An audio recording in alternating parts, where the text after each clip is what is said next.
कुरुनायक नीतिज्ञ संघ में सभापति नीतिज्ञ दांबीकर महात्माට ඒ වගේම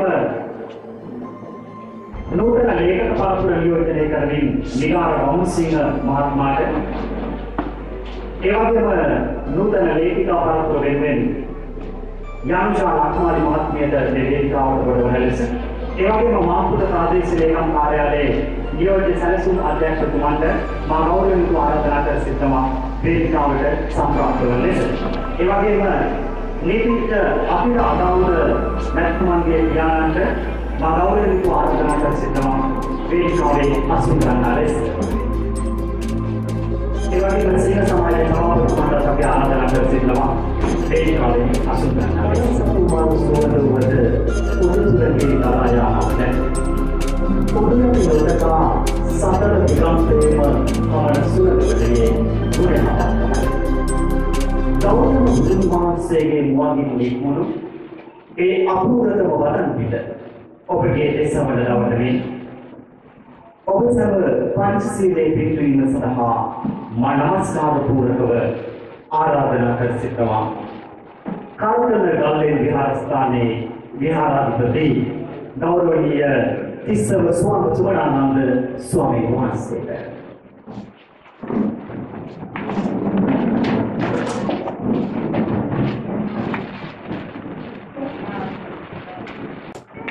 Buddhaṃ paraṃ gacchāmi Dhammaṃ paraṃ gacchāmi Sanghaṃ paraṃ gacchāmi नमस्कार पूर्वक स्टूडियो अध्यापने सगळ परमार्थ उकाली कालु बोलतेमु जांबो ताकदांत्या ढीगिरी मनोव आत्म शिक्षणे देवी उदारतम पुत्रने कुदरत वेलीमाई ए मैनवी भाषाकरणට पुस्तकालय විවෘත කිරීම දෙතරම් ගෝලයෙන් ඔබට පසක් මේ හෝරාවත් සමග ආත්මල් බැලගෙන සිටියි මේ අවස්ථාවට සම්ප්‍රාප්ත වූ ඔබ සැම අප විසින් පිළිගනුයේ හදපිලි සෝමනසිංහ සතුටුයි හොඳයි එසේනම් ඔබ සැම පිළිගනිමින් පිළිගැනීමේ කතාව සිදු කිරීම සඳහා මාගේ ආරාධනය ආරෙන් සුගතපාල රත්නායක මහත්මයා දවසක් පාපන කරමු දරුවෝ වදාළ අතිගෞරවනීය වන්දනීය ගරුතර වහන්සේගේ නමස්කාර කරන අවසරයි ඒ වගේම ආනාදී සමුද්‍රණී පෙරේරවාදී උත්සන්නගෙන අවසරයි පුස්තකාලය විවෘත කිරීම අවස්ථාවට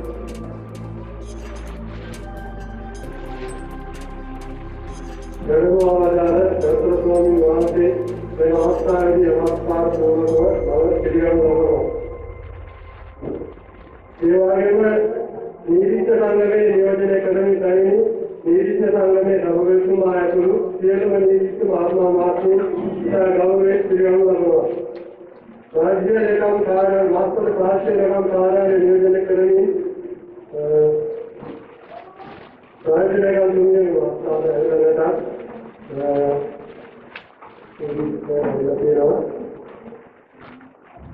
වෛද්‍යලේකම් කාර්යාලයේ පැමිණි සියලුම නිලධාරීන් මහත්මයා මාත්මිකා ගෞරවයෙන් යුතුව අවස්ථාවේදී මම පිළිගන්නවා. ඒ වගේම අවස්ථාවට අපේ ආරාධනෙ පිළිගන්න ලැබෙනි අනෙකුත් පරිත්‍යාගයේදී සියලුම දෙනා ඉතා ආදරෙන් පිළිගන්න අතර එමෙන්ම පුස්තකාලය ඉදිරිවීමට සඳහා සහායක ලබා දුන් ඔබ සියලු දෙනාට ඉතා ආදරෙන් හා සතුටින් පිළිගනිමින් මාගේ පිළිගැනීමේ කතාව මෙන් අවසන් කරනවා ඔබට බොහොම ස්තුතියි.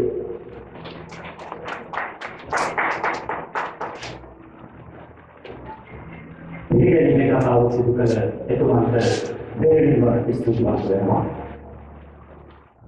වේදන්දමක වාසනේ සිදුවන සෑම කටයුත්තකදීම නිරවදි අනුශාසනාවල් ලබා දෙමින් නිරදාරින් මෙන්ම ග්‍රාම්‍ය ජනතාව නිරවදි මගකට යොමු කරන්නට ගෞරවනීය ස්වාමීන් වහන්සේ දරන්නේ මා උත්සාහය. හොඳයි එසේනම් මා නමස්කාර පූර්වකව ආරාධනා කර සිටිනවා මේ අවස්ථාවේදී කෙටි අනුශාසනාවක් සිදු කරන ලෙස කරදර ගල්ලෙන් විහාරස්ථානයේ විහාරාධිපති තිස්සර සෝමනානන්ද ස්වාමීන් වහන්සේට මේ අවස්ථාවට සම්බන්ධ වෙලා ඉන්න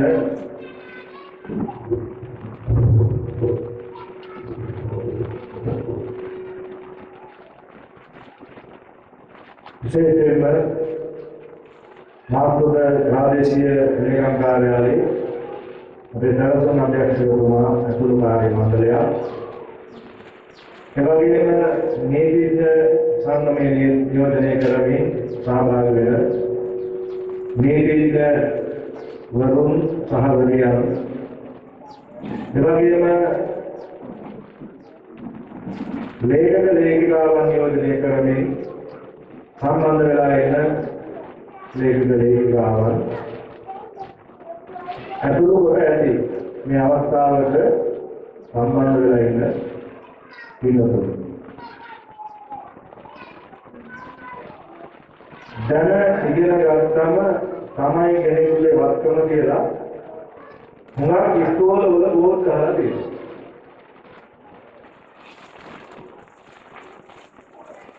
ඒ බෝඩ් එකට පමණක් තීරණාත්මක වගන්තියක් කියලා මට හිතෙන්නේ ඒ වාක්‍යයන් හැටියටම පාසල තුලින් හෝ වෙනත් ආයතනයක් තුලින් ඉගෙනගත්ත මිනිස්සුද දැන් වගේ ලෝකේ ජීවත් වෙන්නේ කියලා හිතෙනවා සිද්ධ වෙන දේවල් දිහා දැක්කා. ඒකා උගත්කම හඳුන්වපු අපේ විවාහික භාෂාවේ තියෙන වචනයක්. උගත්කම හඳුන්වපු වචනයක්. මොකද මේ වචනේ බහුශ්‍රෘත ඉගෙනගත්ත අනිවාර්යයෙන් කියන අදහසින් විවාහික භාෂාවේ වචනයක් තියෙනවා බහුශ්‍රෘත කියලා. මේ වචනේ තේරුම මොකක්ද? දැන් අදනම් උගතා බුද්ධිමතා පඬිතයා කියලා හඳුන්වන්නේ කොයි වගේ කෙනෙක්ද? හොඳට පොත්පත් කියවපු හොඳට දැනුම් සම්භාරයකින් ඔලුව පුරවගත්ත උපාධි ගණනාව පාස් කරපු කෙනෙකුට තමයි අපි සාමාන්‍යයෙන් උගතා බුද්ධිමතා කියලා කියන්නේ. හැබැයි බහුශ්‍රෘත කියන වචනේ අර්ථය ඊට වඩා වෙනස්. බහුශ්‍රෘත කියන එක අපි තමයි බොහෝ අසුපිරු නැති තැන් කියලා තේරුම්. සුත කියන්නේ අහගෙන ඉන්නවට බහු කියන්නේ බොහෝ. ගොඩක් දේවල් අහගෙන ඉන්න කෙනා තමයි වාක්‍යයේ හැදෙන්නේ බලන්න. ඒ එහෙම වචනයක් ආව විවාහද. අපේ ඉතිහාසය අලිඛිත ඉතිහාසය. ලිඛිත ඉතිහාසය නෙමෙයි. අපි බෞද්ධ දර්ශනය ගත්තාම මාතේ අවිහාරදී ගාථාවෝද කරනකම් මේ මුඛ පරම්පරාවෙන් කරගෙන ආවෝ. ඒක කවුරු හරි කියවනවා අනිත් කට්ටිය අහගෙන ඉන්නවා. ඒකනේ හේතුව ලේඛන කලාව දිනු වෙනවා ඔත පිටේක. ඉස්සර ලියන පුස්තක වල. ඉතින් පුස්තක පොතක් මේ වාගේ කොලාජ් දාලා මුද්‍රණය කරනවා වගේ මේකෙන් කරන්න බෑ. පුස්තක එක පොතක් ලියන්නම මාස ගාණක් කරනවා. ඒ නිසා පුස්තක පොත ලියනකොට ඒක කියවන්න පුළුවන් ධර්ම තියෙන කෙනෙක් කියවනකොට අනිත් අය අහගෙන ඉඳලා තමයි ඉගෙන ගන්න. ආනේ අහගෙන ඉගෙන ගන්නවා බහුශ්‍රෘත කියලා කියන්නේ. හැබැයි ආරාධනෝත්සව ලෝකෙ දිනු වෙනකොට ලේඛන කලාව දිනු වෙනකොට මුද්‍රණ කලාව දිනු වෙනකොට තාක්ෂණය දිනු වෙනකොට පොත කියන එක සුලභ උපකරණයක් භාණ්ඩයක් බවට පත් වෙනවා. ආගේ සුලභ පොත එකතු කරපු ගෙදර පොත් එකතු කරපු ගෙදර යන අර්ථයේ පුස්තකාලයේ කියන සංකල්පයේ ලෝකේ දීලා තියෙනවා. හැබැයි අද වෙනකොට පොත් ඕන නැති තරම් තාක්ෂණික දියුණුව. ඒ කියන්නේ අන්තර්ජාලය තුළ මේ හැම පොතක්ම මේ අපේ පාවිච්චි කරන ජංගම දුරකථනයේ පරිගණකයෙන් කියවන්න පුළුවන් තරමට තාක්ෂණය දියුණු වෙලා තියෙනවා. හැබැයි එහෙම වුණාට පොත කියන එක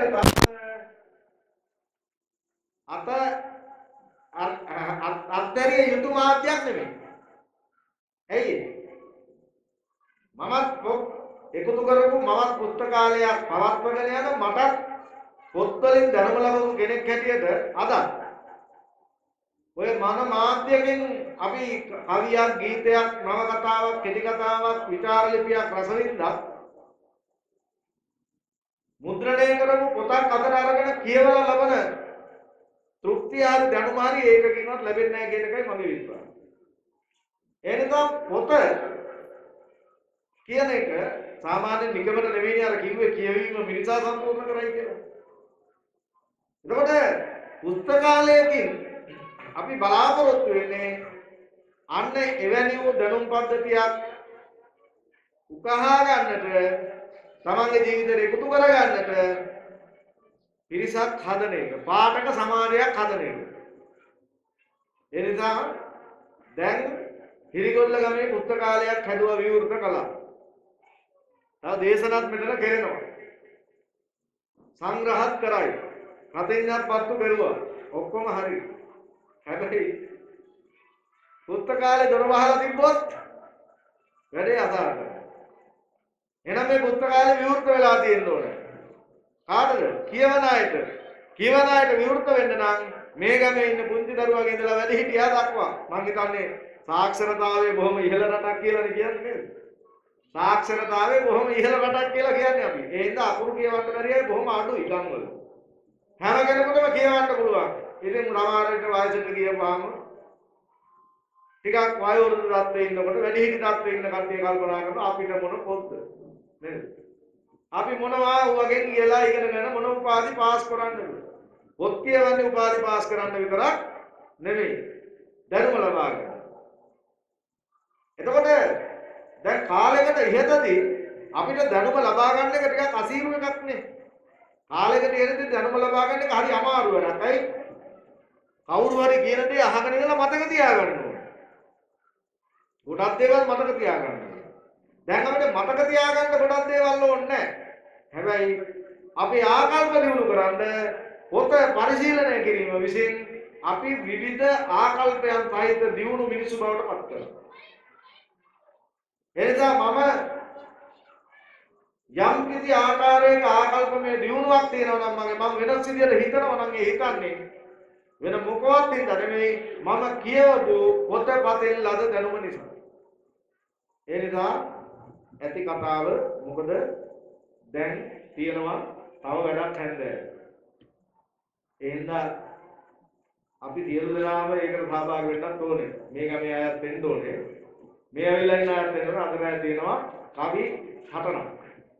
කවි මඩුව. ඒ නිසා කවි මඩුව ශ්‍රවණය කරන්නත් වෙන්න ඕනේ. ඒකේ වැඩක් මට තියෙනවා. ඒ හින්දා මේ වැඩේ ඉක්මනට ඉවර කරන්නත් ඕනේ. මගේ කතාවත් කෙටි කරනවා. ඒ නිසා මම ඉල්ලා සිටිනවා හැම කෙනෙකුගෙන්ම මේ පුස්තකාලය සක්‍රීය පුස්තකාලයක්. අක්‍රීය එකක් නෙමෙයි සක්‍රීය එකක්. ක්‍රියාකාරී එකක් බවට පත් කරන්න පුළුවන් පාඨක ඔබට. පොත් නම් මම හිතන්නේ අපිට ඕන තරම් හොයලා දෙන්න පුළුවන්. මොකද මම ඉදත් මතක් කළා අපේ ගමට හොඳ නිලධාරී කණ්ඩායමක් ඉන්නවා මේ වෙනකොට. ඒ නිලධාරී අතරේ ලේඛකයෙක් ඉන්නවා අපේ සත්තික මහත්තයා. සත්තික සත්කුමාර. ඒතකොට සත්‍ය සත්කුමාර වගේ ලේඛකයෙක්ගේ ආගමනය විසින් තමයි මේ ගමට මේ කොට නැගිල්ල පුස්තකාලයක් කියන සංකල්පය ආවේ. නැත්තම් කවදාවත් සමහර විට මේ සංකල්පෙ එන්නේ නැහැ. ඒක එන්නේ නැහැ කියන එකේ අදහස පොතක් සම්බන්ධයෙන් අදහසක් එන්නේ ඒ වාගේ කෙනෙකුට. ඒ වගේම තමයි මේ පුස්තකාලය මේ කොට නැගිල්ල ඉදිවෙන්න බලපාපු අනිත් හේතුව තමයි මේ පුස්තකාලයේ නම බවට පත් කරගත්තේ නැත්නම් මේ පුස්තකාලයේ අනුස්මරණය කරන කෙනා බවට පත් කරගත්තේ. අපි කවුරුත් දන්න අතිල අතාවුද කියන නීතිඥතුමා. අද ඒ අතිල අතාවුද නැමැති නීතිඥතුමාව රටක් වටින පුතෙක් මේ රටට දායාද කරපු තාත්තා මේ වේදිකාවේ ඉන්නවා. ඒ තාත්තගේ සුරකින් තමයි මේ පුස්තකාලය විවෘත වෙන්නේ. අතිල අතාවුද නීතිඥතුමාව මම දන්නේ මම දකින්නේ අර අපේ නිවේදක මහත්මයා අපේ සමෘද්ධි මහත්මයා සඳහන් කළා වගේ ඇස්වත්ත මහත්මයා සඳහන් කළා වගේ විවෘත හදවතක් තියෙන හොඳ සහෘදේ සංවේදී හදවතක් තියෙන මිනිහෙක්. අනික් මිනිස්සුම තේරෙන කෙනෙක් දැනෙන කෙනෙක්. මිනිස්සෙක් වුණාම මොන තරතුරේ හිටියත් වැඩක් නැහැ අනිත් කෙනාව දැනෙන්නේ නැහැ.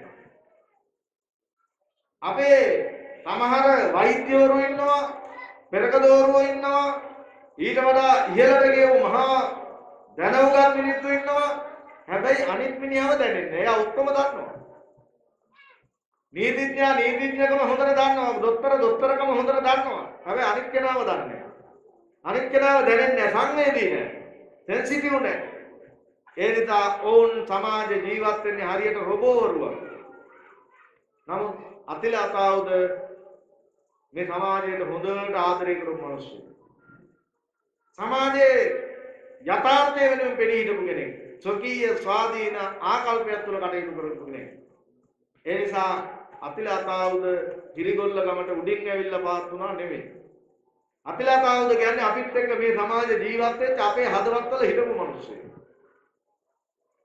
ඔය මේ කතා කරන මමත් අතිල අතාවුදගේ ලිපි කියවුවා අතිල අතාවුද කියන්නේ කවුද කියලා හැදෑරුවා හැබැයි අතිල අතාවුදව ජීවමානව මට මුණ ගැහුනේ නැහැ හැබැයි අතිල අතාවුදව මම කියවලා තිබ්බා අඳුරගෙන හිටියා හොඳ සහෘදයෙක් හැටියට එක හා සමාන අදහස් දක්වන පුද්ගලයෙක් හැටියට අතිලව දැනගෙන හිටියා ඒ නිසා නීතිඥවරු අතරේ හොඳ නීතිඥයෙක් මිනිස්සු අතරේ හොඳ මිනිස්සෙක් ලේඛකයෝ අතරේ ඉතාම හොඳ පරිකල්පන ශක්තියක් ඇති අලුත් දෙයක් අලුත් විදිහට හිතලා කියන්න පුළුවන් හොඳ ලේඛකයෙක්. ඒ නිසා ඔහුගේ ලිපි කියවපුවම අතිලව වෙනම රාමුවක දාලා අපිට අඳුර ගන්න පුළුවන්. අර ෆොටෝ එකෙන් පේන අතිලට වඩා වෙනත් මහා ගැඹුරු විශාල සද්දන්ත අතිල කෙනෙක් අපිට අඳුර ගන්න පුළුවන් අතිලගේ ලිපි කියවපුවා. ඒ නිසා මම ආරාධනා කරනවා ඒ ලිපි ලේඛන සහිතව මේ පුස්තකාලය ඔබට කියවන්න ලැබෙයි. ඒවත් කියවලා බලන්න. එතකොට ඔබට තේරෙයි අතිල අතාවුද අනුස්මරණ පුස්තකාලයේ කොයිතරම් ගැළපෙන එකක්ද, කොයිතරම් හොඳ යහපත් කටයුත්තක්ද කියලා ඔබට තේරෙයි. ඒ කාරණයක් සිහිපත් කරමින් අභාවයටපත් අතිල අතාවුද මහත්මයාට අපි අදහන ආගමේ හැටියට බෞද්ධ දර්ශනයේ හැටියට හොඳ කුසලයක් මේක. ඒ නිසා මේ කුසලය පින්කමකට වඩා මේක ලොකු කුසලයක්. ඒ නිසා මේ කුසලය අතිල අතාවුද මහත්මයාට බෞද්ධ ධර්මානුකූල විමුක්තිය පිණිසම හේතු වාසනා වේවායි ප්‍රාර්ථනා කරමින් මගේ අනුශාසනාව හමාර කරන ඔබ සම්පතේ වාසනා. ගෞරවනීය ස්වාමීන් වහන්සේට නමස්කාර පූර්වක ස්තුතිය පුද කරනවා. ජීවිතයේ ඉගෙනුමට ඇති අසීරුම දේවනුවේ කුමන පාරමින් යා යුතුද කුමන පාරම විනාශ කළ යුතුද යන්නයි.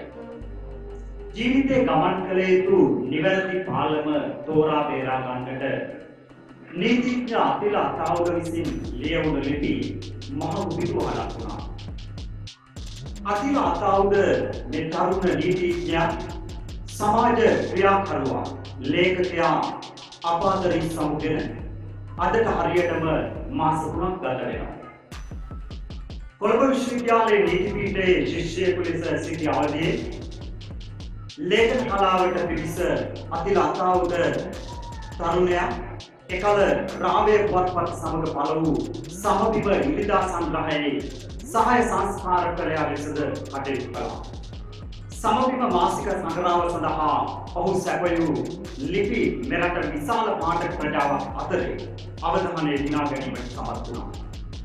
නීතිඥයෙකු ලෙස දියුණු වීමෙන් පසුව කුරුණෑගල අධිකරණ කලාපයේ නීතිඥ වෘත්තියේ යෙදුණු අතිල අතාවුද මහතා කෙටි කාලකින්ම දක්ෂ තරුණ නීතිඥයෙකු ලෙස ප්‍රකට වුණා.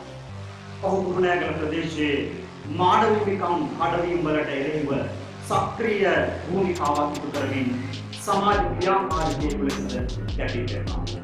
එතුමා අනුස්මරණය කරමින් තමයි අද මේ පුස්තකාලය විල්ගන්දෙමටව කිරිගොඩ ග්‍රාමයේ ඉදි කරමින් විවෘත කරනු ලැබේ. හොඳයි එසේනම් මේ අවස්ථාවේදී ඔබ සැම ආමන්ත්‍රණය කරන්නට මා ආරාධනා කර සිටින්නේ මාධ්‍යවේදියෙකු ඒ වගේම නිවහල් චින්තකයෙකු ලෙසින් වර්තමානයේ නූතන ලේඛකයෙකු ලෙස අද ජනප්‍රියත්වයට පත් සිටින අශෝක චන්ද්‍රසේකර මැතිතුමනි.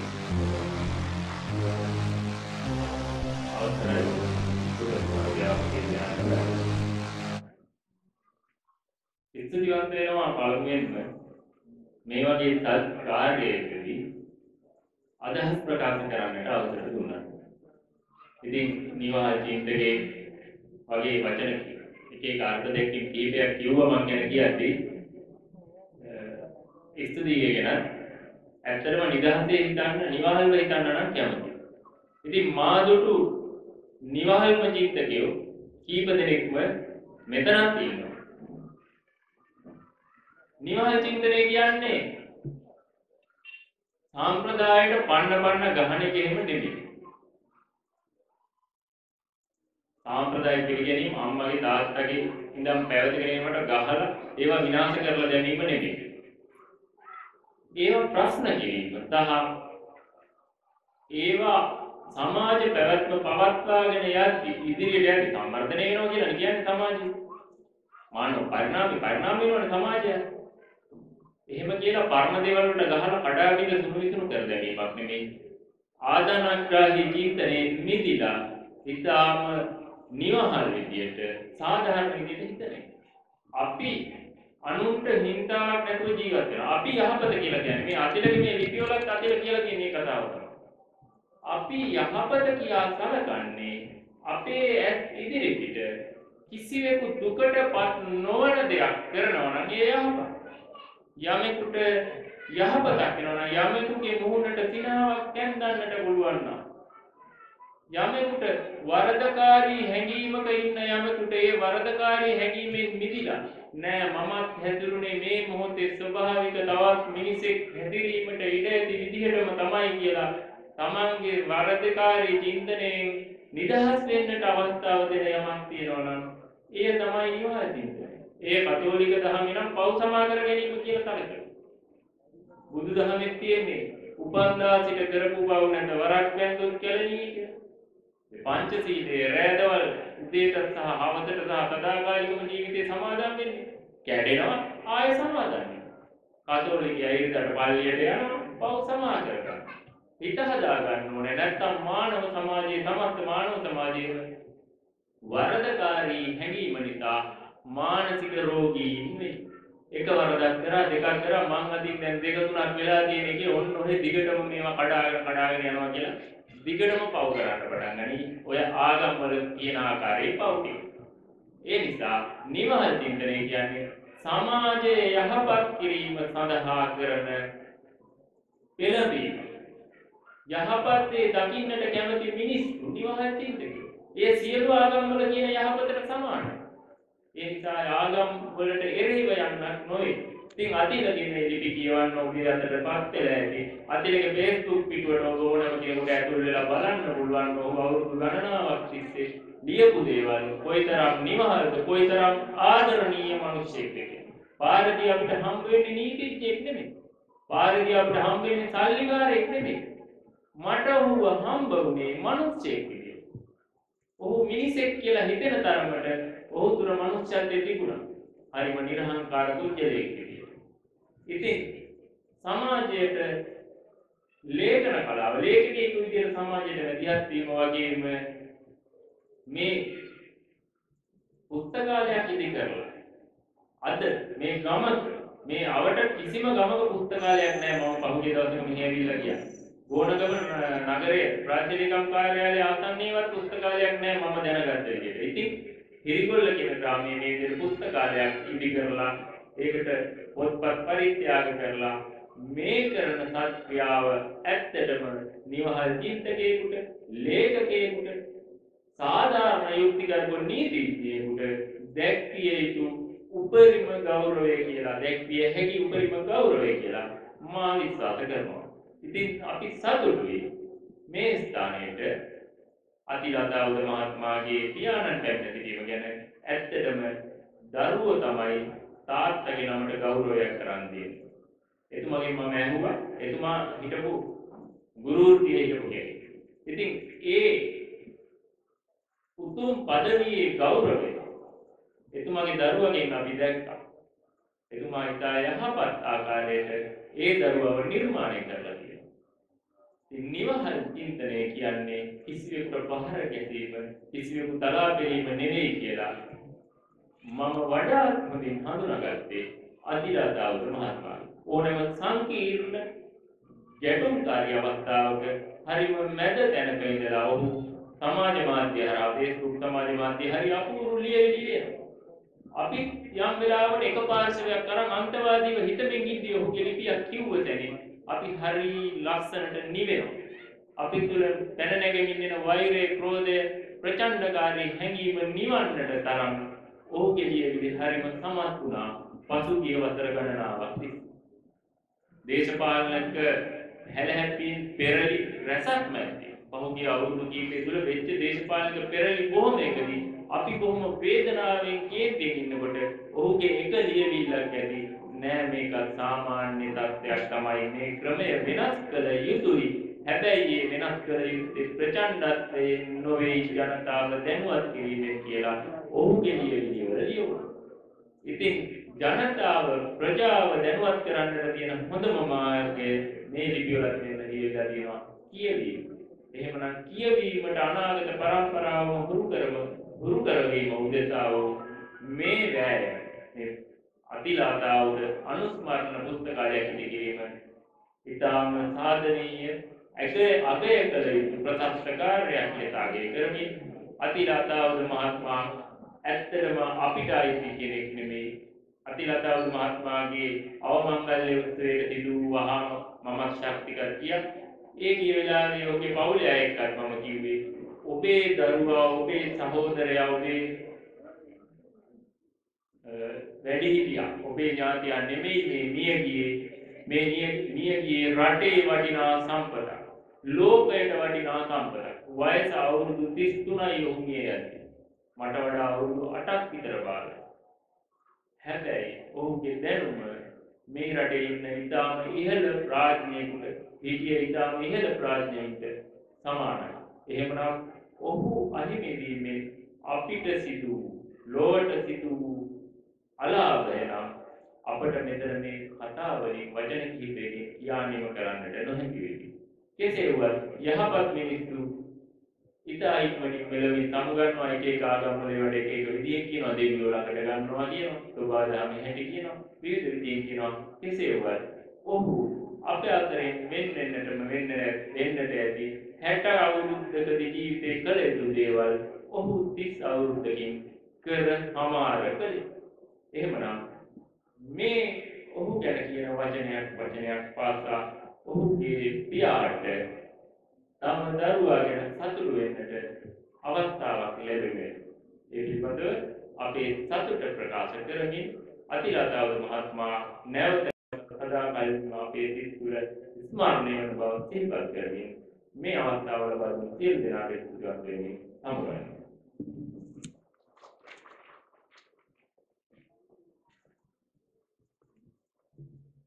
මාධ්‍යවේදී අශෝක චන්ද්‍රසේකර මහත්මයාණනි, ඔබතුමාට දෙවියන් ප්‍රතිස්ථාප වෙනවා. මිනිසා බිහිවී වෙන්නේ ලෝකයේ ප්‍රත්‍යක්ෂ කිරීමට, ස්වභාව ධර්මය ප්‍රත්‍යක්ෂ කිරීමට එහි පාලකයාගේ තත්ත්වය. ඒ මනමින් පසක් කරන මේ අපූර්වතම නිමේෂයේ නීතිඥ පියුමාල් හේරත් මැදිතුන්ගේ සංකල්පයක් මල් බල ගන්නමින් තමයි වසන්වාර නිලධාරීන්ගේ සහයෝගය ඇතිව මේ පුස්තකාලය අද දවසේ ඉදිකර විවෘත කරනු ලබන්නේ. හොඳයි, එසේනම් මෙතන සිට මේ වැඩසටහන ඉදිරියට කරගෙන යාම සඳහා මා ආරාධනා කර සිටිනවා නීතිඥ පියුමාල් හේරත් මහත්මයා වෙනුවෙන් එතුමා යටතේ පුහුණුව ලබන ආධුනික නීති ශිෂ්‍ය චේතියබී කොස්වත්ත මහත්මයා.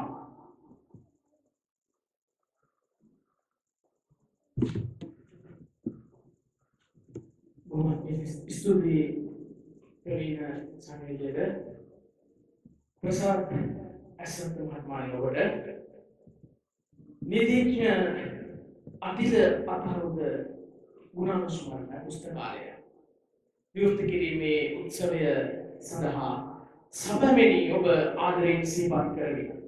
විශේෂයෙන්ම නීතිඥ අතිල අතහරුද කියන චරිතය පිළිබඳව මම හිතන්නේ දැන් ඔබට අමුතු වෙන්න යුතු නැහැ. විශේෂයෙන්ම කොළඹ විශ්වවිද්‍යාලයේ නීති පීඨයේ මගේ නීතිවේදී උපාධිය හැදෑරීමෙන් පසුව ශ්‍රේෂ්ඨ අධිකරණ නීතිඥයෙක් බවට පත්වන්නේ ශ්‍රී ලංකා නීති විද්‍යාලයෙන් ශ්‍රේෂ්ඨ අධිකරණ නීතිඥයෙකු බවට පත් වී ඉතා සුවිශේෂ මෙහෙයක් අප රට වෙනුවෙන් ඔබ වෙනුවෙන් කරා.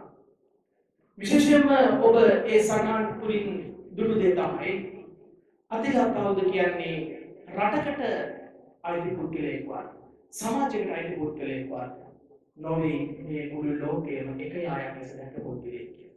විශේෂයෙන්ම අශෝක චන්ද්‍රසේකර මහත්මයාගේ කතාවේ ඉතා ලස්සන වදන් පෙළක් මට අසන්න ලැබුණා.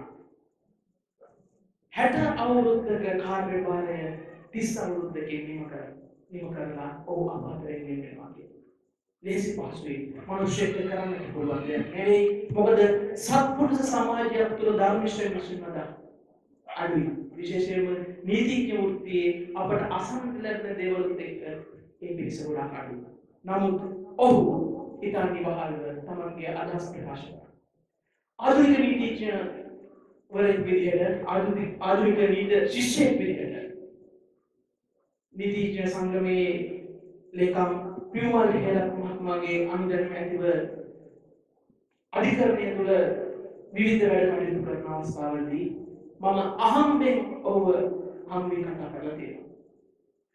ඔහුගේ හඳුනා ගැනීමත් සමග මම ඔහුගේ Facebook පිටුවේ පාඨකයෙක් බවට පත් වුණා.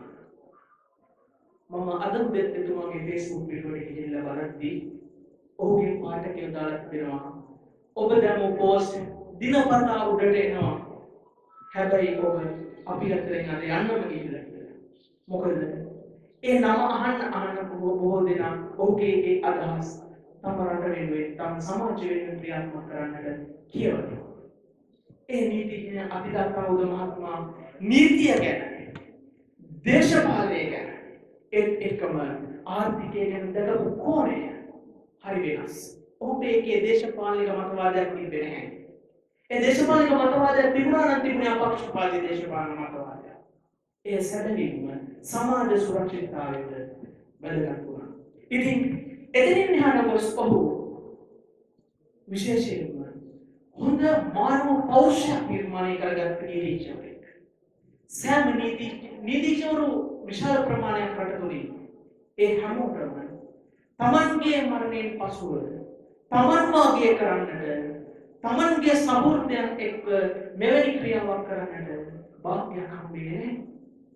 ඉතින් ඒ ඔහු උපයාගත්ත දන්න ඒ ඔහු උපයාගත්ත පෞරුෂය ඔහු ගොඩනගාගත්ත පෞරුෂය. ඉතින් මෙම ක්‍රියාව සඳහා විශේෂයෙන්ම ශ්‍රී ලංකා නීතිඥ සංගමය කුරුණෑගල නීතිඥ සංගමය විසින් විශේෂයෙන්ම කුරුණෑගල නීතිඥ සංගමේ ලේකම් පියුමල් හේරත් මහත්මයාගේ මඟ පෙන්වීම යටතේ මෙම කටයුතු සංවිධානය වුණා. විශේෂයෙන්ම මේ කටයුතු සංවිධානය කිරීමේදී ශ්‍රේෂ්ඨාධිකරණ හා මහාධිකරණ විනිසුරුවරුන් සහ සෙසු විනිසුරුවරුන් එමෙන්ම අධිකරණ කාර්ය මණ්ඩලය සහ නීතිඥවරුන් විශාල කාර්යභාරයක් ඉටු කරා. විශේෂයෙන්ම ශ්‍රී ලංකා කුරුණෑගල නීති සංගමයේ සභාපති ධම්මික ගාමරච්චි මහත්මයා සහ අද මෙතට පැමිණීමට නියමිතව තිබුණත් වසංගත තත්ත්වය නිසා රෝගී තත්ත්වයෙන් පසුවන නීතිඥ පියුමල් හේරත් මහත්මයා වෙනුවෙන් ඔහුගේ නියෝජිතයෙකු ලෙස අද මා අතිල අටවුද ගුණානුස්මරණ පුස්තකාලය විවෘත කිරීමේ වැඩසටහන ඉදිරියට ගෙන යනවා. එසේනම් මේ සවිශාල වැඩ කර්තව්‍යයක් සඳහා මූලික සංවිධාන කටයුතු සිදු කරමින් ශ්‍රී ලංකා කුරුණෑගල නීතිඥ සංගමය නියෝජනය කරමින් ව්‍යවස්ථායට සටනෙනි.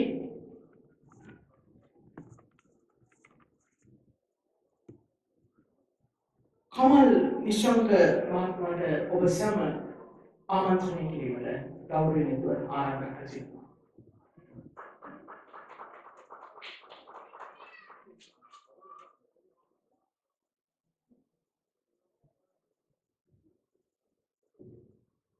පැමිණ සිටින සියලුගේ අවසරයි ස්වාමීන් වහන්සේගේ අවසරයි පැමිණ සියලුගේ අවසරයි කුරුණෑගල නීතිඥ සංගමය වෙනුවෙන් පියුමල් හේරත් මහත්මයා නැති නිසා තමයි මට කතා කරන්න කිව්වේ. කොහොමද අතිල අතවද මහත්මයා මගේ පුද්ගලිකම මිත්‍රයෙක්. එතුමා මම හිතන්නේ නීතිඥ මණ්ඩලයට ඇවිල්ලා අවුරුදු 10ක් විතර ඇති. නමුත් මම දැක්කේ නෑ එතුමා නීතිඥවරයෙක් විදිහට මේ ගාක් මේ ආලෝකමත් ඉස්සරහට ආවේ නැහැ. නමුත් එයා සමාජමය සහ දේශපාලන වැදගත්කමක් දෙන යම් යම් නඩු වලට පෙළී හිටියා. ඒක තුලින් එයාට යම්කිසි සමාජ කාර්යයන් ඉටු කරන පුද්ගලෙක් කියන එක සමාජගත වුණා. මම හිතන්නේ ශක්තික නඩුවෙන් එයාට යම්කිසි මේ ලොකු වැදගත්කමක් ඇති වුණා. නමුත් දැන් නීතිඥවරුගේ වැදගත්කම තියෙන්නේ වෙනත් වැඩ කටයුතු වලට යොමු වුණොත් තමයි. නැත්නම් ඔය නීතියම වදාගෙන ෆයිල් උස්සගෙන මේ එහෙම ඉන්න නීතිඥයෝ නෙවෙයි ඇත්තම හොඳ නීතිඥයෝ. දැන් ඔබතුමාලා දන්නවා ලංකාවේ ඔය නාට්‍ය කලාව, නවකතා කලාව ඒ හැම එකම කලේ නීතිඥයෝ ජෝන් ද සිල්වා, සයිමන් ද සිල්වා මෙයා ආරම්භ ඉංග්‍රීසියෙන් කියන පයනියර්ස්ලා කියලා. එහෙම තඩත ගොඩක් තියෙනවා. දේශපාලන ශාස්ත්‍රය ගත්තා. වඩාත්ම නීතිඥවරු තමයි ජේ.ආර්. ජයවර්ධන, බණ්ඩාරනායක, කොලිනාර සිල්වා. නීතිඥයින්ට මේ අවකාශය බොහොම විවෘත වෙනවා හුඟක් ශාස්ත්‍ර වලට යන්න. අන්න එහෙම හැකියාවක් මේ අතිලට තිබුණා. ඒක ඔහුගේ ලියවිලි වලින් ඔහු පත්තර වලට ලියනවා වගේ ඒ හැර මානව හිමිකම් පිළිබඳ ශාස්ත්‍රයේ තියෙන ප්‍රශ්න වලට අවතීර්ණ වීම තුළින් ඔහු නීතිඥයෙකුට වැඩිය සමාජ ක්‍රියාකාරකයෙක් විදිහට තමයි ඔහු ඉස්මතු වුනේ. ඔහුට දේශපාලන අදහස් පිළිබඳ ඉගෙන ගැනීමට උවමනාවක් තිබුණා. එතකොට අන්න ඒ පදනම තුළ තමයි දැන් මේ කෙටි කාලයකින් උගක් අය කියවේ කෙටි කාලයකින් මෙයා අභාවප්‍රාප්ත වුණා කියලා. දැන් ඔය ඇලෙක්සැන්ඩර් පුස්කින් කියලා හිටිය නව කතා කරේ රුසියා. එයා වයස 40 මේ ගියේ. නමුත් ඒ වයස 40 තුල කෙටි කතා නව කතා රාශියක් පළ කරා. දැන් මහගමසේකර ගත්තත් මට මතක නෑ කොයි අවුරුදු කීයකින්ද මේ ගියේ කියලා. නමුත් ඊටාම කෙටි කාලෙකින් තමයි මේ ගියේ. නමුත් ඔහු ශ්‍රී ලංකාවේ ගීත කලාව නැත්නම් කාව්‍ය සඳහා කරලා තියෙන සේවය අනුපමයි. අදත් ඔහුගේ සින්දු තමයි අමරදේව, නන්දා මාලිනී ඒ වගේ ප්‍රවීණ ගායකයෙකුගේ මහගමසේකරගේ සින්දු. නමුත් ඉතා කෙටි කාලෙකින් මිය ගියා. දැන් සමහර අය ඉන්නවා මොන්ටෙස්කු කියන එක්කෙනා ෆ්‍රාන්ස් චින්තකේ ඔහු ලියන්න පටන් ගත්තේ වයස අවුරුදු 60 ගියාට පස්සේ. ලිවීමේ කලාවට ගියේ වයස අවුරුදු 60ක් ඉක්මුවාට පස්සේ. එතකොට එහෙම තරටත් ඉන්න. එහෙම නම් දැන් මේ අතිලතා උදහරි ඇලෙක්සැන්ඩර් පුස්කින් හරි අවුරුදු 60 වෙනකන් එහෙම හිටියා නම් අර මාර්ටින් වික්‍රමසිංහ වගේ අවසාන මොහොත දක්වාම ජී.බී. සේනානායක වගේ අවසාන මොහොත දක්වාම ලියන්න තිබුණා. එහෙම වුණොත් මහා වත්පත් කලාව එහෙම නැත්නම් වෙනත් කලාවන් කෙටි කතා කාව්‍ය ඒ වගේ ශේෂ්ඨ වලට වා කියන්න ඉඩ තිබුණා. නමුත් මොන හරි හේතුවකින් මොන හරි වැරද්දකින් එහෙම නැත්නම් කෙටි කාලෙකින් මිය ගියා. දැන් අද මෙතන සිද්ධ වෙන්නේ පුස්තකාලයක් ඇරෙනවා. දැන් කියමනක් තියෙනවා පුස්තකාලයක් හරිනවා කියන්නේ ගෙරගෙවල් 10ක් වහනවා කියලා. අපි සමහර මෙතන උපාධිධාරීන් ඇති දැන් විශ්වවිද්‍යාලයට ගියපුවාම උපාධියක් ඉගෙන ගන්නවානේ. නමුත් ඒක ඉංග්‍රීසියෙන් ලර්නින් කියලා කියන්නේ නැහැ. රීඩින් for the degree කියලා කියන්නේ. ඒ කියන්නේ උපාධියකට යනවා කියන්නේ විශ්වවිද්‍යාලයකට ඒකේ තේරුම විශ්වවිද්‍යාලයේ තියෙන මහා පරිමාණ ලයිබ්‍රරිස් විශාල පුස්තකාල තියෙනවා. හරි. එතකොට ඒ තියෙන පොත් කියවීම තමයි ඒ ශිෂ්‍යයාගෙන් බලාපොරොත්තු වෙන්නේ. ඒ නිසා learning for the degree නේ කියන්නේ reading for the degree. ඒක විශ්වවිද්‍යාලයට අනාගතේ මෙතන යන්න ඉන්නවා නම් කවුරු හරි ගිහිල්ලා ඒ ලයිබ්‍රරියට ගිහිල්ලා තමුන්ගේ විෂය මාලාවට අමතරව විෂයට අනුබද්ධිතව පොත් පුළුවන් තරම් කියවන්න. ඒක තමයි ක්‍රමය. ඒකෙන් තමයි දැනීම එන්නේ. කියවීමෙන් දැනීමක් එනවා. ඒක දැන් මෙතන අද පුස්තකාලයක් අනුස්මරණ පුස්තකාලයක් තමයි විවෘත කරන්නේ. අපි මම ප්‍රාර්ථනා කරනවා මේ පුස්තකාලය ඇත්තටම ප්‍රයෝජනවත් එකක් වෙලා ලොකු පුස්තකාලයක් බවට මේක ඇති වෙයි කියන අදහස මගේ තියෙනවා. එතකොට දැන් මට කවුද කිව්ව මේ ප්‍රදේශවල පොඩි පුස්තකාලයක් නැහැ කියලා කවුද කියන්නේ ඇහුණා මට. ඉතින් ඒක ලොකු ආරම්භයක්. එතකොට අතිලතාවද මහත්මයාගෙන් මේ පුස්තකාලය ආරම්භ කරන එක සමහරවිට මේක දියුණු වීමට හේතුවක් වෙන්නත් පුළුවන්. ඒ නිසා අපි මේ පුස්තකාලය දිනෙන් දින දියුණු වේමයි කියලා මේ ප්‍රදේශයේ අහිංසක දුප්පත් ජනතාවගේ දරුවන්ගේ දැනුම මේ පුස්තකාලය පදනම් කරගෙන දියුණු වේමයි කියලා අපි බලාපොරොත්තු වෙනවා. එතකොට නීතිඥ සංගමයේ වශයෙන් මම හිතන්නේ ගොඩක් දිනකට සහභාගී වෙන්න බැරි වුණා විවිධ කරුණු කාරණා නිසා. තවත් මම හිතන්නේ උත්සව පරිදානමය පින්කම් කීපයක් තියෙනවා අපට ආරංචි වුණා. කෙසේ වෙතත් මේ වැඩපිළිවෙල ශක්තිමත් වැඩපිළිවෙලක් වෙලා දරුවන්ගේ නැන පහදන ඇස්පාදන කරුණක් බවට පත් වේවා කියලා ප්‍රාර්ථනා කරමින් මගේ කතාව මගේ ස්තුතිය කුරුණෑගල නීතිඥ සංගමයේ කමල් විශ්වකර්ම මට ඔබ සැම ආමන්ත්‍රණය කරා. එසේනම් ඊළඟට ඔබ සැම ආමන්ත්‍රණය කිරීම සඳහා මස්කොත ප්‍රාදේශීය කාර්යාලයේ නියෝජ්‍ය සැලසුම් අධ්‍යක්ෂතුමාට කවුරුන් තුල ආරාධනා කරනවා. දවසේ මේ අවස්ථාව සම්බන්ධව සියලුම විශේෂයෙන්ම නීතිඥ අතාවුද මහත්මයාට සම්බන්ධ එතුමාගේ පියා එතුම අනෙකුත් නීතිඥ මහත්මී වගේම ප්‍රදේශයේ අපේ ප්‍රාදේශීය ලේකම් කාර්යාලය හරහා ග්‍රාම නිලධාරී වසමට අනුයුක්ත කරලා තියෙන සියලුම නිලධාරීන් ග්‍රාම නිලධාරීතුමිය ආර්ථික සම්වර්ධනධාරී ශක්තික සත්කුමාර මහත්මයා ඒත් එක්කම සමෘද්ධි සම්වර්ධන නිලධාරී කුෂිකාන් පාරේෂණ නිලධාරී ඇතුළු වසමේ සියලුම නිලධාරීන් ඒත් එක්කම අද දවසේ සිදුවන මේ මහඟු කාර්යයට සම්බන්ධ වෙන අනිකුත් කලා ක්ෂේත්‍රය නියෝජනය කරන විවිධ ලේඛකයින් සහ අනිකුත් සියලුම ප්‍රදේශයේ ඉන්න මේ හරහා ප්‍රතිලාභ ලබන සියලුම දෙමව්පියන් දූ දරුවන් ඇතුළු සියලු දෙනාගේ අවසරයි. ඇත්තටම අද මේ අවස්ථාවට සහභාගී වීමට ලැබීම බොහොම වාග්යක් කොට සැලකෙනවා.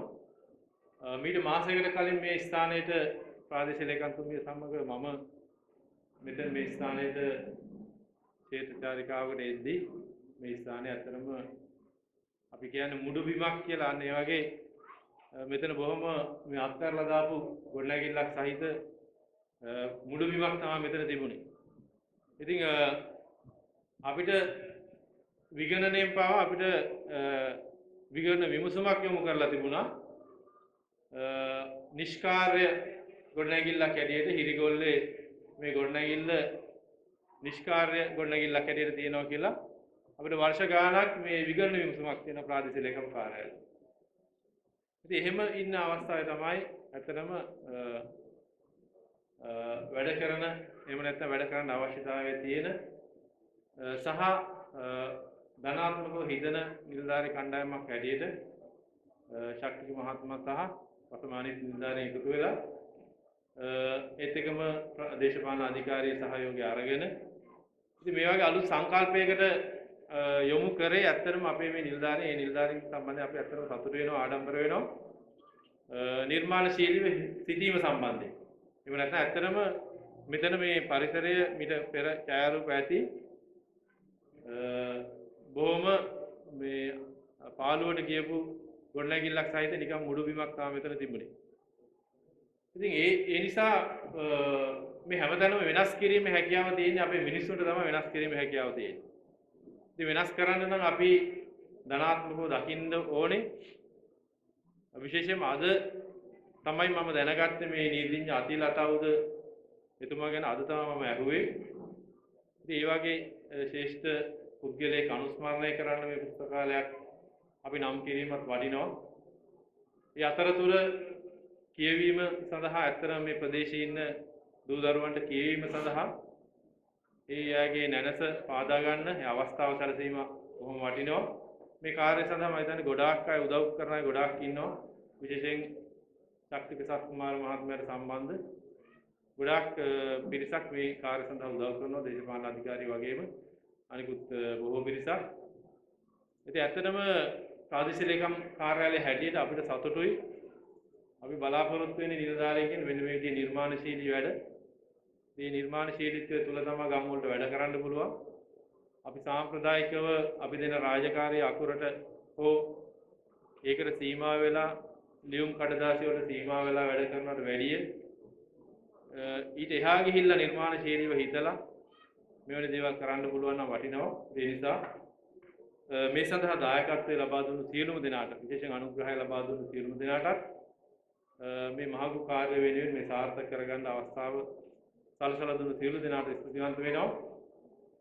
විශේෂයෙන්ම නැවත වරක් අර කලින් අපේ දේශකතුමා කිව්වා වගේ මේ පුස්තකාලය පරිහරණය කරන්න ළමයින්ට සහ ප්‍රදේශවාසීන්ට මේ පුස්තකාලය පරිහරණය කරන්න අවශ්‍ය කරන අවස්ථාව අපේ නිලධාරීන් විසින්ම තමයි සලසලා දෙන්න ඕනේ. පුස්තකාලේ වැඩි කාලයක් විවෘත කරලා ඒ පහසුකම් ටික සලසලා දීලා අපේ පැත්තෙන් අපිට කාර්යාලය පැත්තෙන් අපි උදව් කරන්න. ඒ අනුව ප්‍රදේශීය ඉන්න ජනතාවට ප්‍රදේශීය ඉන්න දූ දරුවන්ට තමන්ගේ නැනස පාදා ගන්න මේ හරහා අවස්ථාව ලැබේවා කියන ප්‍රාර්ථනාවත් එක්ක මේ කාර්ය සඳහා දායක වුණු සියලු දෙනාටම ස්තුතිවන්ත වෙමි. මගේ අදහස් දැක්වීම අවසන් කරනවා. බොහොම ස්තුතියි. ඔබ දකින්න ඒ අතිල අපාවුද කියන චරිතය මේ ලෝකෙට බිහි කරලා විශේෂයෙන්ම එදා අතිල අපාවුද හඳුන්වන්නට ඇත්තේ ඔහුගේ පියාණන්ගේ නාමයෙන්. නමුත් අද මෙතන අතිල අපාවුද මහත්මයාගේ නාමයෙන් තමයි ඒ සුන්දර චරිතය හඳුන්වන්නේ. එවැනි වැඩදාරී දරුවෙකු රටට බිහි කළ ආදරණීය පියාණන්ට ආරාධනා කරනවා ඔබ සැම ආරාධනා කරනවා.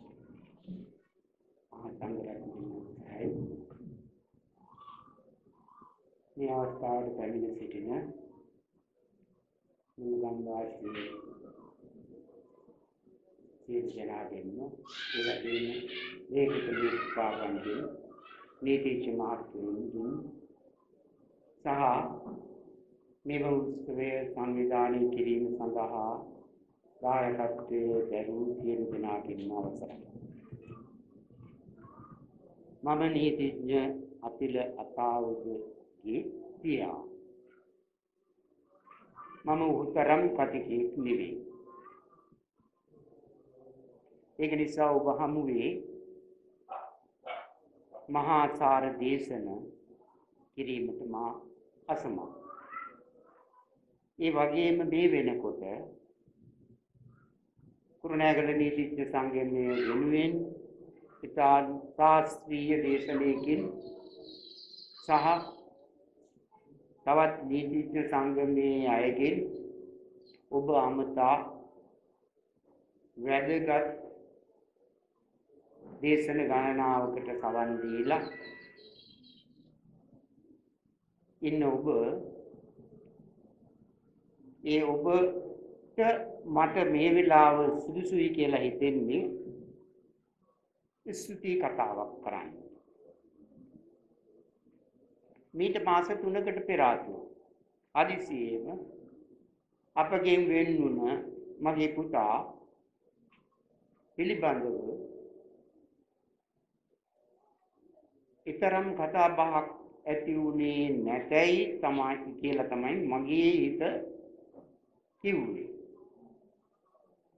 Facebook එකේ දැකපු ප්‍රකාශ ගණනාවකින් ඔහු හා බැඳුණු සහෘදයින් ගණනාවකගේ ශෝකය පිළිබඳව යම් වැටහීමක් ලබා ගත්තා. ඒ වගේම අද උදේ ඉඳලා කුරුණෑගල නීතිඥ සංගමය හා සම්බන්ධ ඔහුගේ සහෘදයින්ගෙන් සහ වැඩිහිටි ජ්‍යෙෂ්ඨ නීතිඥවරුන්ගේ මැදිහත් වීමෙන් ඉෂ්ට කළා වූ ක්‍රියාවන්ගෙන්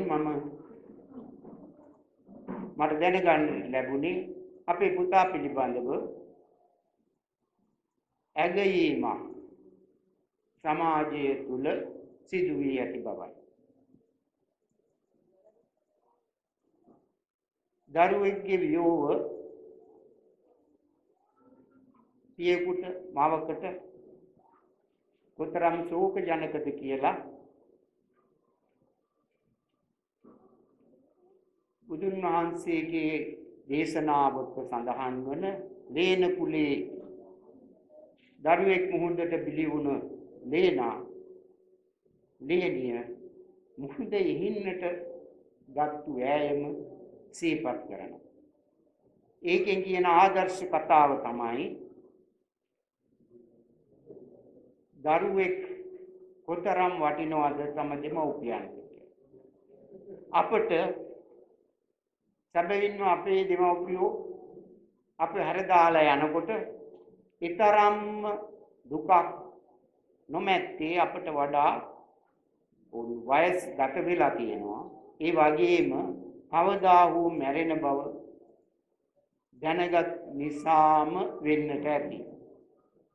හැබැයි දරුවෙක්ගේ වියෝව ඊට වඩා වෙනස්. ඒක මම හිතන්නේ අත්දකින්නට අවස්ථාව ලැබුණොත් තමයි ඒකේ වේදනාව දැනෙන්නේ. මේ අවස්ථාව ඔබ යොදාගෙන තියෙන්නේ සැබවින්ම අපේ දැනුවත්භාවයකින් තොරවයි. මාසයක පමණ කාලයක් ඔබ වෙහෙසටපත් වෙලා මෙවැනි දෙයක් ඉෂ්ට කරලා තියෙනවා. තම පුතෙක් වෙනුවෙන් තමුන්ගේ පුතාගේ නම ලොකුවට ගහලා අනුස්මරණ පුස්තකාලයක් ඉදි කරලා තියෙනවායි කියලා දැකපුවාම මෙතෙන්ට ඇවිල්ලා මට ඇති උනේ ඇත්තටම ඔහුගේ සහෘදයන් ගැන ආදරයක්. ඒ දරුවාගේ තිබ්බ හොඳ ලක්ෂණ දවසේ වැඩි කාලයක් දුටුවේ අපි. නමුත් තමුන්ගේ දරුවාගේ හොඳ ගති ගුණ තමන් ගුණ වයන්නට යෑම අවශ්‍යයි කියලා මම හිතන්නේ නැහැ. මට හිතෙන්නේ නැහැ. ඒක නිසා මම මේ අවස්ථාව කොට ගන්නවා. ඔබ සියලු දෙනාට මේකට සහභාගී වෙච්ච ඒ වගේම පොත්පත් පරිත්‍යාග කිරීමෙන් මෙම උත්සාහය සාර්ථක කර ගැනීමට දායක වූ ඔබ සියලු දෙනාට ස්තුති කරන්න. ඒ වගේම මෙවැනි ආයතන සදාකාලික වෙන්නේ නැහැ. හැබැයි අපිට පුළුවන් නම් දීර්ඝ කාලයක් රඳවත පවත්වා ගැනීම සඳහා අපට උදව් කරන්නට හැකියාව තියෙනවා නම් ඒක පවත්වාගෙන යන්නට පුළුවන්. ඒක නිසා මගේ එක් අධිෂ්ඨානයක් ඇති වුණා. මේ පුස්තකාලය අපි විසින් අපේ දරුවා වෙනුවෙන් ඉටු කළ යුතු යමක් වේද? ඒ ඉටු කරලා තියෙන මේ අවස්ථාවකට ඒකට යම් උපකාරයක් කරන්නට මගේ නාමය ඒ වගේම මගේ ලිපිනය ඔබගේ ලොක් සටහන් පොතේ සටහන් වෙලා තියෙනවා. අවශ්‍ය උපකාරයක් ඇතනම් ඉල්ලන්න. මම මෙම පුස්තකාලය දිනු කිරීම සඳහා මට හැකි තරම කල් ඔබට උදව් උපකාර කරන්නට සූදානම් කියන එක මතක් කරමින් මෙවැනි කාර්යයක් ඉෂ්ට කරලා මගේ දරුවාට ඒ දැක්වූ ගෞරවය වෙනුවෙන් ඔබ සියලු දෙනාට පියමාල් හේරත් මැතිතුමා, ඒ සංවර්ධන නිලධාරී මහත්මිය, ඒ වගේම ශක්තික සත්කුමාර මහත්මයා ඇතුළු මේ සියලු දෙනා වෙනුවෙන් මාගේ ගෞරවය පුද කරමින් මම නවතිනවා. ඔබ සියලු දෙනාට ස්තුතියි. අතිල සාවුන සහෝදරයන්ගේ පියතුමන්ට අපි දෙවියන්ම ස්තුතිවන්ත වෙනවා. නූතන කවියන් අතර ජනප්‍රියත්වයේ ඉරිපෙත්තට ගමන් කර ශ්‍රී ලංකාවේ හිටිවන කවි හොඳම හිටිවන කවියා ලෙස සම්මානයට පාත්‍ර වූ ඒ අපූර්වතම සාහිත්‍යවේදියාටයි මේ ආරාධනය. මිගාර බමුණුසිංහ සහෝදරයන් ඔබටයි ආරාධනය. අද දින පැමිණි සැම ආමන්ත්‍රණය කරන්නට. අයිබෝන් සුබ සැන්දෑවක් වේවා හැමෝටම. අතිල අතාවුද පියාණන්ගෙන් අවසරයි. විජයානී නාලිකා කරුණාතිලක කිවිඳිය, සත්තික සත්කුමාර කවියා, යනුෂා ලක්මාලි කිවිඳිය ඇතුළු ඔබ සියලු දෙනාගෙන් අවසරයි, නිලදරුවන්ගෙන් අවසරයි. කාලය බොහෝ දුරට ගිහිල්ලා තියෙන්නේ. මම මගේ අදහස් ටික ඉතාම ඉක්මනින් කියලා මේ මගේ කතාව ඉවර කරන්න. පුස්තකාලයක් විවෘත කරනවා කියන්නේම සතුට ඉදිරි ගන්න මොහොතක්. මට නම් පොත් ටිකක් එකතු කරන තැනකට මම බොහොම කැමැත්තෙන් එන්නේ. අදත් ඒ කැමැත්ත අරගෙන තමයි ආවේ. අපි අද පොත් එකතු කරලා පුස්තකාලයක් විදිහට ඔබට විවෘත කරන්නේ මිට මාස 3කට කලින් අපෙන් වෙච්ච සමාජයේ වෙනස් කිරීමේ අවශ්‍යතාව හිතේ තියාගෙන හිටපු අතිල අතාවුද මිත්‍රයා වෙනුවෙන්. ඒ නිසා ඒ මොහොතට පැමිණි ඔබ සියලු දෙනාට මගේ ස්තුතිය. ලංකාවේ අපිට පොත් එක්ක ඉතා දීර්ඝ ඉතිහාසයක් තියෙනවා. අපි ඇවිල්ලා කටපාඩමින් අරගෙන ආපු දේවල් පොත්වල ලියලා ලෝකෙට බෙදා දීපු මිනිස්සු. අපි ඒ වගේ ඉතිහාසයක් තියෙන අනෙක් සංස්කෘතික දේශයන් එක්ක නොදෙවෙනිව කෙලින් හිට ගන්න පුළුවන් පොත් ඉතිහාසයක අයිතිකරුවන් වෙච්ච මිනිස්සු. හැබැයි මීට අවුරුදු 200කට විතර කලින් පොත් කියවීමේ දැනුම තිබුණේ, කියවීමේ සහ ලිවීමේ දැනුම තිබ්බේ බොහොම සුළුතරයකට. ගොඩක් හිටියේ අසන්නන් ශ්‍රාවකයන්, කවුරු හරි එක දන්න මිනිස්සෙක් වටේ එකතු වෙච්ච පිරිසක් ඔහු කියවන දේ අහගෙන හිටියා. එහෙම තමයි බහුශ්‍රිත වෙන්නේ උනේ.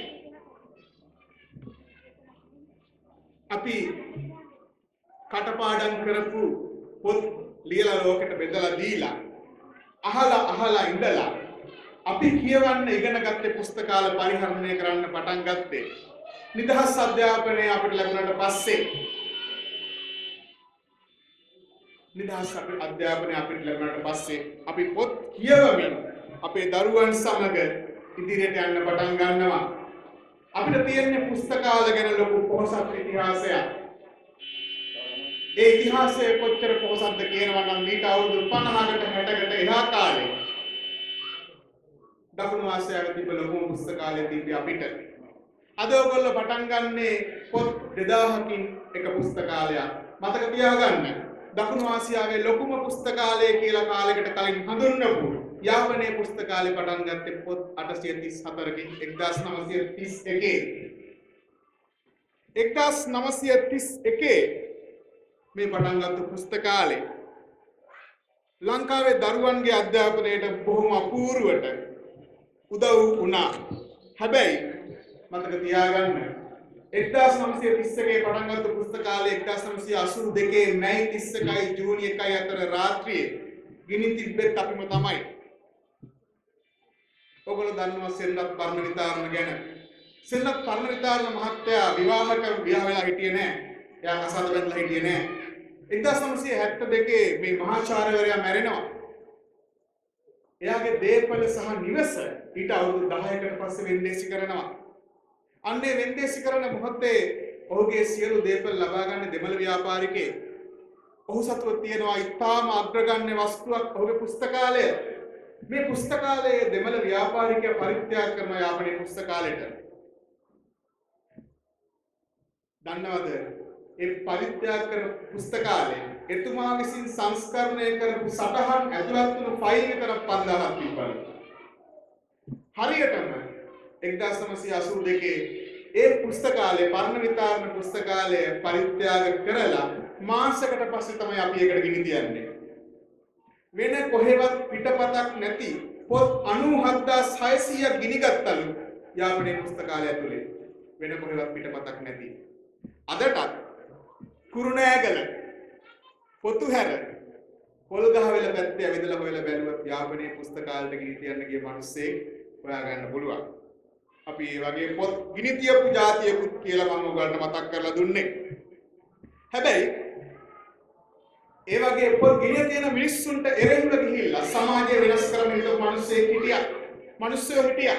පුංචි කතන්දරයක් තියෙනවා. එක විශ්වවිද්‍යාල ශිෂ්‍යයෙක් හිටියා. ඔහුට විශ්වවිද්‍යාල ජීවිතයෙන් පස්සේ රස්සාව හම්බුනේ කොළඹ. මේ තරුණයා ගාල්ලේ හැමදාම ගාල්ලේ ඉඳන් කොළඹ යන තමන්ගේ රස්සාවට. මොහුගේ විනෝදාංශය තමයි පොත් කියවීම. හැමදාම කෝච්චිය එනකොට සමුද්‍ර දේවිය පොතක් කියව එනවා. අපි දන්නවා කෝච්චිය යන මිනිස්සුන්ට එක එක පොඩි කණ්ඩායම් කල්ලි තියෙනවා. ඒගොල්ලෝ තමන්ගේ ගමන් වෙහෙස නිවාගන්නේ ඒ කල්ලි එක්ක ඒ පිරිස එක්ක එකතු වෙලා. මේ තරුණයාට පුංචි පිරිසක් හිටියා. ඔහු පිරිස එක්ක පොත් බෙදාගත්තා. පොත් කියවන්න පටන් ගත්තා. යනකොට පොතක් කියවගෙන එනවා, එනකොට පොත ඉවර කරගෙන එනවා. එක දවසක් මේ තරුණයාට ආව මහා අරුමුදුර සිතුවිල්ලක්. මොකක්ද එයා කළේ? ගෙදර තියෙන සියලුම පොත් ටික, කෙටි කතා, නවකතා, කවි සියලුම පොත් ටික පුංචි කබඩ් එකක දාගෙන ඇවිල්ලා ගාල්ලේ ස්ටේෂනේ ටිකට් කවුන්ටරේ ගාවින් තිබ්බා. මිනිස්සු එකෙන් පොත් අරගන්න ගත්ත ටිකට් එක ගන්නකොට සමහර වෙලාවට පොත් එකපාර නැති වුණා. පිටකවර නැති වුණ පොත් පිටකවර වැටිලා ආපහු ආවා. ඔයාලා දන්නවද? ඒ පොත් කබඩ් එකේ ඉතිරිලා ගියා. ගාල්ලේ ස්ටේෂනේ ස්ථානාධිපතිවරයාට සිද්ධ වුණා තවත් කබඩ් එකක් දෙකක් එතනින් ගෙන තියන්න. අන්න එහෙම තමයි ලංකාවේ ස්ටේෂන් එක පුස්තකාලය පටන් ගත්තේ. ගාල්ලේ මිනිස්සු මේ පණිවිඩය අරන් ගියා කොළඹට. මරදානේ පුස්තකාලයක් වටනවා, වේයන්ගොඩ වැටුණා, ගම්පහ වැටුණා, අනුරාධපුරේ වැටුණා. අද ලංකාවේ හැම ප්‍රසිද්ධ ස්ටේෂන් එකකම පුස්තකාලයක් තියෙනවා. ඒ මීට අවුරුදු 5කට 6කට කලින් තරුණයෙක් කරපු පුංචි වෙනස් කිරීමකින් ඒ තරුණයට අපි කියන්නේ කසුන් රාජිත කියලා. එහෙම වෙනසක් කරන්න බලාපොරොත්තු වෙච්ච මිනිස්සෙක් මීට මාස 3කට කලින් මැරුණා. ඒ මිනිස්සයාට අපි කිව්වේ අතිලතාවුද කියලා. එයා හොඳ සහෘදයෙක්, මිත්‍රයෙක් අපි හැමෝගෙම. එයා කරපු වෙනස්කමේ සිතුවිලි ටික ඉදිරියට අරගෙන ගිහිල්ලා පුස්තකාලයක් විදිහට ඉදිරිපත් කරන්න මේකට මූලිකත්වය ගත්ත ශක්තික සත්කුමාර කවියට මම මගේ උපහාරය පිරිනමනවා. විමලදත්ත කුමාරගම එක්තරා අවස්ථාවක අපූර්ව කවියක් කියනවා. කවියක් ලියනවා. නිසලය සාන්තය ගහකොළ වැව අවට මම විසිකලේ පොඩි ගල් කැටයකි වැවට රස රළ වලලු දී දියරංග ගති රුවට එක කවියකින් මොනවද නොකල කිලොවට. ලෝකයට මොනවද කරන්න බැරි එක කවියකින්. එක කවියක් කියන්නේ පුංචි පුංචි සිතුවිල්ලක් මතක තියාගන්න. අන්න ඒ වගේ පුංචි පුංචි සිතුවිල්ලකින් තමයි ලෝකය වෙනස් කරන්නත් පුළුවන්. ඉතින් තවත් ගොඩක් දේවල් කතා කරන්න තියෙනවා. නමුත් ඒ ඉතුරු ටික තවත් දවසකට ඉතිරි කර ගනිමින් ඔබේ පොත් සහ මේ පුස්තකාලය ආරක්ෂා කර ගැනීමේ වගකීම ඔබටම පවරා දෙමින් එහි ඉදිරියට කරන සියලු කර්තව්‍යයන් වලට ආදරෙන් දායකත්වය ලබා දීමට පොරොන්දු වෙමින් මම ඔබෙන් සමුගෙන යනවා. අපි නැවත දවසක නැවත හැන්දෑවක කතා කරමු පොත් ගැන, අපි ගැන, සමාජය වෙනස් කිරීම ගැන, අපව හැරගිය අතිලතාවුද ගැන අපි කතා කරමු. එහෙනම් ඔබ හැමදෙනාටම ස්තුතියි. ඇත්ත ඇති සැටියෙන් දකින විනිවිදභාවයෙන් පිරුණු අනාගතයක් ඔබ හැමෝටම ප්‍රාර්ථනා කරනවා. ඊගෙන ඔහුගේ කතාව ශ්‍රවණය කරන විට ඇත්තටම මට නම් කාලයක් එක්ක පුදුමාකාර තරහක් ඇති වුණා. ඔහුගේ ඒ ඊටම අනාර්ග දේශනේ පසුව අප කෙමෙන් මේ ළඟවන්නේ මේ උත්සව සභාවේ අවසන් කතා දෙක වෙත. ඉතින් විශේෂයෙන්ම මෙසා විශාල කර්තව්‍යයක් සංවිධානය කිරීමට ඔබ සෑම එක්ව සාම්ප්‍රදායික සිහිකිරීමේ කලාවෙන් සාම්ප්‍රදායික සිහිකිරීමෙන් මෙපිටට යමි. මෙම සංකල්පය ඔබ වෙත ගෙන එමි. විශේෂයෙන්ම නීතිඥ අතිරාපෞද අනුස්මරණ පුස්තකාලය ඔබේ ගමට තිල්ල කිරීමේ සංකල්පය පෙරදරි කරගත් ඒ කුරුණෑගල නීතිඥ සංගමේ ලේකම් හිටපු පළාත් සභා මන්ත්‍රී පියුමල් හේරත් මහත්මයා අද දින සම්බන්ධ වන්නේ නැහැ. එතුමා වෙනුවෙන් මෙම උත්සව සභාව ආමන්ත්‍රණය කිරීම සඳහා මා ගෞරවයෙන් යුතුව ආරාධනා කරනවා දයානි මංජුලා රූපසිංහ මහත්මියට මෙම වේදිකාවට පැමිණෙන ලෙස.